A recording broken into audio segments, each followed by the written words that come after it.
Assalamualaikum warahmatullahi wabarakatuh. Perkenalkan kami dari kelompok 13 ingin mempresentasikan tentang penilaian berbasis Higher Order Thinking Skill atau HOTS di sekolah dasar.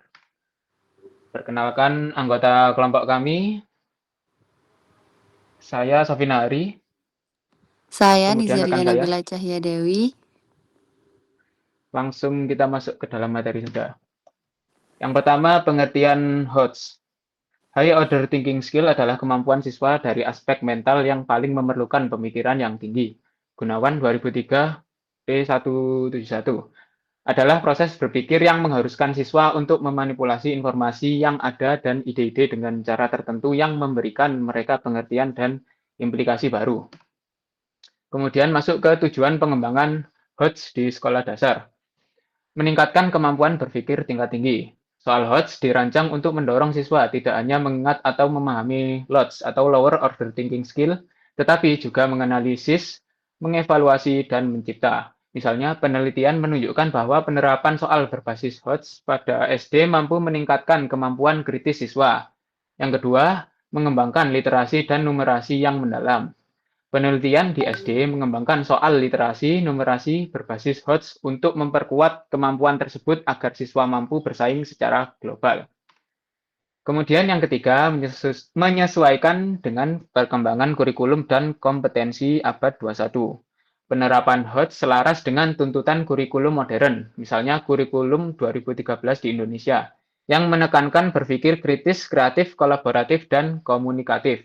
Yang keempat, mendorong siswa menjadi pembelajar aktif dan problem solver dengan soal yang menuntut pemecahan masalah, pengambilan keputusan, memperluas konteks. Siswa diajak untuk berpikir lebih jauh dan mengaitkan dengan dunia nyata. Sebagai contoh, strategi penyusunan soal HOTS merekomendasikan konteks kehidupan sehari-hari yang menarik. Kemudian yang terakhir, meningkatkan kualitas penilaian dan pembelajaran, menggantikan atau melengkapi soal yang hanya menuntut hafalan, sehingga proses pembelajaran menjadi lebih bermakna, dan penilaian menjadi lebih valid mengukur aspek berpikir tingkat tinggi. Kemudian yang ketiga, ciri-ciri pembelajaran HOTS. Yang pertama, mengukur kemampuan berpikir tingkat tinggi. Karakteristik HOTS sebagaimana diungkapkan oleh Resnick 1987 P3 diantaranya adalah non-algoritmik, bersifat kompleks, multiple solution atau banyak solusi, melibatkan variasi pengambilan keputusan dan interpretasi, penerapan multiple kriteria, banyak kriteria, dan bersifat effortful, membutuhkan banyak usaha. John Klein 2012 P14 menyatakan karakteristik HOTS sebagai berikut. Yang pertama yaitu karakteristik of higher order thinking skill, yaitu higher order thinking skills encompass both critical thinking and creative thinking. Artinya karakteristik keterampilan berpikir tingkat tinggi mencakup berpikir kritis dan berpikir kreatif. Kemudian yang kedua, berbasis permasalahan kontekstual. Dalam pengertian tersebut termasuk pula bagaimana keterampilan peserta didik untuk menghubungkan atau relate, menginterpretasikan atau interpret, menerapkan atau apply, dan mengintegrasikan atau integrate ilmu pengetahuan dalam pembelajaran di kelas untuk menyelesaikan permasalahan dalam konteks nyata. Berikut ini diuraikan 5 karakteristik asesmen kontekstual. Kemendikbud 2017 B10.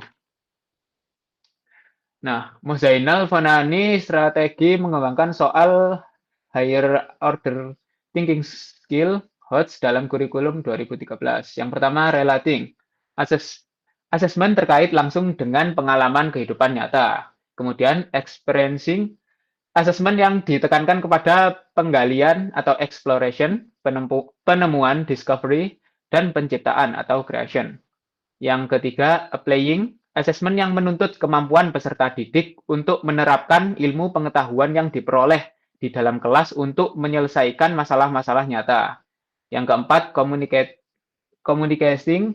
Assessment yang menuntut kemampuan untuk mampu mengkomunikasikan kesimpulan model pada kesimpulan konteks masalah. Yang terakhir, transferring, yaitu assessment yang menuntut kemampuan untuk transformasi konsep-konsep pengetahuan dalam kelas ke dalam situasi atau konteks baru. Kemudian yang ketiga, tidak rutin atau tidak akrab. Penilaian Hodge bukan penilaian reguler yang diberikan di kelas. Penilaian Hodge tidak digunakan berkali-kali pada peserta tes yang sama seperti penilaian memori atau recall, karena penilaian Hodge belum pernah dilakukan sebelumnya. Hodge adalah penilaian yang asing, yang menuntut pembelajaran benar-benar berpikir kreatif, karena masalah yang ditemui belum pernah dijumpai atau dilakukan sebelumnya. Widana 2016 B6. Kemudian yang keempat, menggunakan bentuk soal beragam.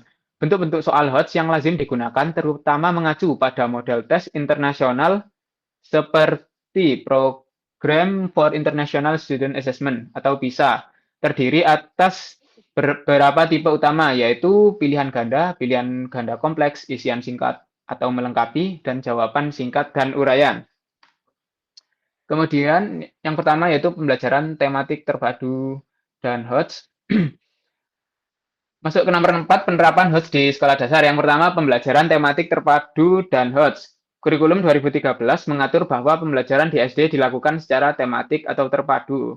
Permendikbud nomor 65 dan 67 tahun 2013. Model ini mengintegrasikan berbagai mata pelajaran agar saling menguatkan, menghindari tumpang tindih, dan memberi pengalaman pelajaran bermakna, interdisipliner dan transdisipliner. Pendekatan ini sejalan dengan penerapan Hodge karena mengarahkan siswa untuk, yang pertama, mencari tahu dari berbagai sumber, bukan hanya diberitahu. Yang kedua, menganalisis, memecahkan masalah, dan berkolaborasi. Yang ketiga, belajar kontekstual dan reflektif terhadap dunia nyata. Kemudian yang kedua, keterkaitan Hodge dengan pendekatan saintifik. Hodge sangat terkait dengan pendekatan saintifik dalam kurikulum 2013 yang mencakup langkah-langkah. Yang pertama, mengamati. Yang kedua, menanya. Yang ketiga, mengumpulkan informasi. Yang keempat, mengasosiasikan atau menalar. Yang kelima, mengomunikasikan. Proses ini melatih siswa untuk mengamati fenomena, merumuskan masalah, menguji hipotesis, dan menyimpulkan hasil belajar secara ilmiah. Dengan demikian, pembelajaran tidak lagi berfokus pada hafalan, tetapi pada penalaran dan penerapan konsep. Kemudian yang ketiga, model pembelajaran pendukung Hodge. Hodge efektif diterapkan melalui model yang pertama, Discovery Learning, yang kedua, Project Based Learning atau PBL, yang ketiga, Project Based Learning atau PJBL.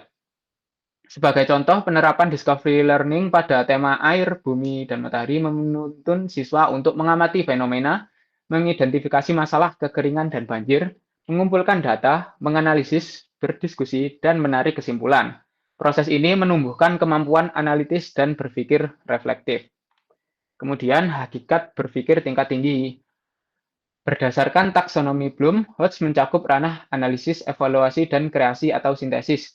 Berpikir tingkat tinggi berarti menghubungkan, mengkategorikan, menafsirkan, serta menerapkan pengetahuan dalam situasi baru. Menurut Thomas Danton 2009, berpikir tingkat tinggi bukan sekedar menghafal, tetapi memahami, menghubungkan ide, memecahkan masalah, dan menciptakan solusi baru. Jenis kemampuan berpikir yang termasuk Hodge meliputi yang pertama, analisis atau critical thinking, membandingkan, mengelompokkan, dan menilai bukti. Kemudian kreatif, menghasilkan gagasan baru, fleksibel, dan orisinil. Kemudian praktis, menerapkan ide dalam konteks nyata. Kemudian tahapan pengembangan Hodge Langre 2008, yang pertama organizational thinking, mengamati, mengelompokkan, membandingkan, membuat peta konsep. Kemudian analytical thinking, menemukan pola dan hubungan sebab akibat. Yang ketiga, evaluate thinking, membedakan fakta dan opini, menilai informasi, dan membuat keputusan. Yang keempat, creative thinking, menciptakan ide baru, berpikir alternatif, dan menemukan solusi inovatif. Yang terakhir, hubungan Hodge dengan metakognisi. Metakognisi yaitu belajar tentang cara belajar. Merupakan bagian penting dari Hodge. Siswa dilatih untuk menyadari proses berpikirnya sendiri, merencanakan strategi belajar, dan mengevaluasi pemahamannya. Hal ini menumbuhkan kemandirian belajar dan kemampuan reflektif. Kemudian masuk ke materi selanjutnya akan dijelaskan oleh rekan saya.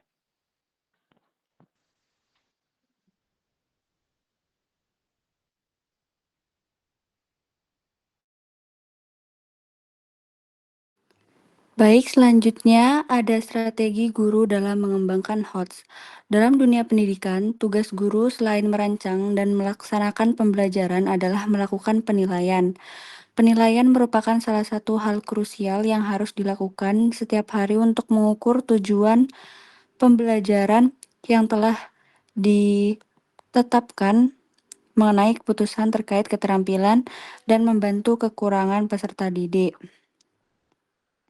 Strategi guru dalam mengembangkan soal berbasis HOTS diantaranya, yang pertama menganalisis KD, yang kedua menentukan tujuan pembelajaran yang ingin dicapai, yang ketiga menyusun kisi-kisi soal, yaitu menentukan KD untuk soal HOTS, merumuskan indikator pencapaian kompetensi, memilih materi yang sesuai dengan KD, merumuskan indikator soal, merumuskan level kognitif yang berbasis HOTS berdasarkan taksonomi Bloom, kemudian mengembangkannya dalam bentuk soal pilihan ganda ataupun uraian.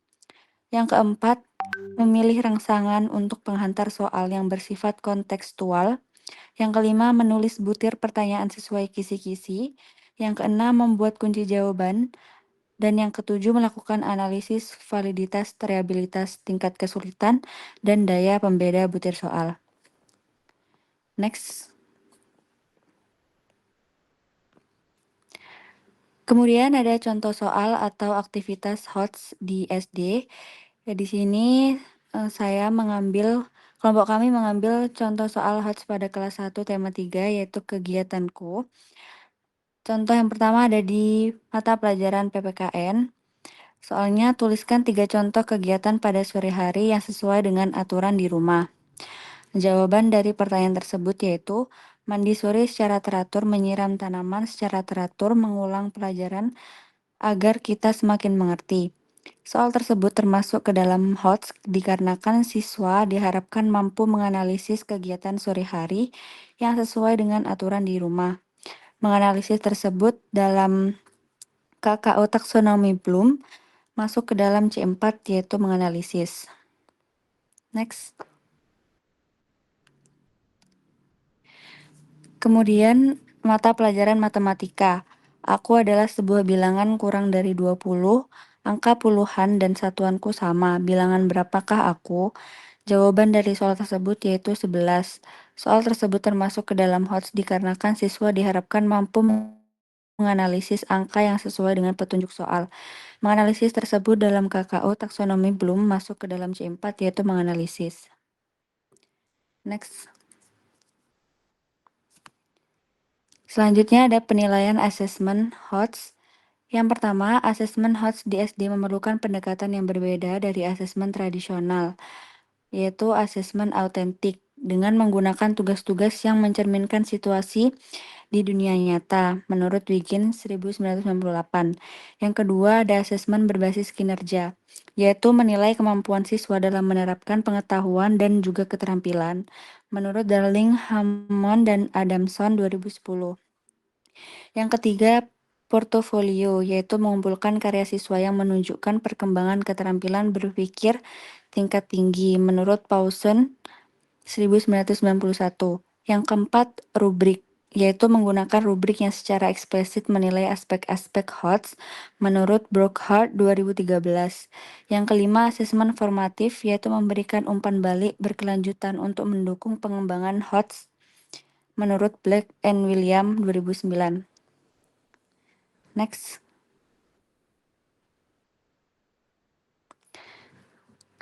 Selanjutnya ada tantangan dan solusi dalam penerapan HOTS di SD. Tantangan yang pertama, keterbatasan kognitif. Di sini siswa SD masih dalam tahap perkembangan kognitif yang dapat membatasi kemampuan berpikir abstrak mereka. Yang kedua, kurangnya pengalaman guru, yaitu beberapa guru mungkin belum terbiasa dengan metode pengajaran HOTS. Yang ketiga, tekanan waktu, yaitu kurikulum yang padat dapat membatasi waktu untuk aktivitas HOTS. Yang keempat, resistensi terhadap perubahan, yaitu siswa, guru, atau orang tua mungkin resisten terhadap perubahan metode pembelajaran. Next. Solusinya yaitu yang pertama, menyesuaikan tugas HOTS dengan tingkat perkembangan kognitif siswa dan memberikan scaffolding yang tepat. Yang kedua, menyediakan pelatihan dan pengembangan profesional berkelanjutan bagi guru. Yang ketiga, mengintegrasikan HOTS ke dalam pembelajaran sehari-hari dan memprioritaskan kualitas di atas kuantitas. Yang keempat, melibatkan semua pemangku kepentingan dalam proses perubahan dan menjelaskan manfaat HOTS. Next. Kesimpulannya, HOTS adalah kemampuan berpikir tingkat tinggi yang menuntut siswa untuk menganalisis, mengevaluasi, dan mencipta berdasarkan taksonomi Bloom dengan tujuan mengembangkan berpikir kritis, kreatif, dan reflektif agar mampu menghadapi tantangan abad ke-21. Penerapannya di sekolah dasar dilakukan melalui pembelajaran kontekstual, saintifik, dan tematik terpadu yang mendorong siswa memahami konsep serta memecahkan masalah nyata. Keberhasilan HOTS bergantung pada strategi guru dalam merancang pembelajaran dan penilaian autentik, menggunakan model seperti problem-based learning dan project-based learning. Meskipun terdapat tantangan seperti keterbatasan kognitif dan kesiapan guru, pelatihan profesional serta dukungan berbagai pihak diperlukan agar HOTS terlaksana efektif di sekolah dasar.